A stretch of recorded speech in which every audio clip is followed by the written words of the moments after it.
وخت کې پاکستان انډیا ته 14,000 کروڑ روپیا نقصان ورسو. تاسو به حیران یې چې د څنګه ورسو. موږ ته وایي چې کم ځای کې رسول دي انډیا ته. پاکستان څنګه 14,000 کروڑ روپیا نقصان انډیا ته ورسو. ګوره دې وخت کې چې کله انډیا پاکستان باندې وبند کړي نو پاکستان په خپل هوایي اډې بند کړي.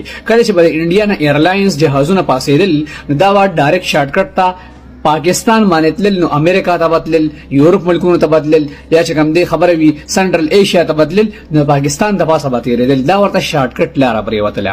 پاکستان په خپلې هوایي اډې بندې کړې نو اوس انډیا چې کوم دی دا په چاینا باندې ځي، په ایران ځي، یا چې کوم دی په ایشین چې کوم دی خبره وي په عربیک سی باندې ځي. نو دې سره چې کوم دی په کم جهاز چې به پاکستان باندې په 4 غنټې کې رسېدو هغه اوس په 8 غنټې کې رسي. ټایم ډبل شو. نو دې سره به چې کوم دی پېټرول خرچ هم ډبل شوي وي.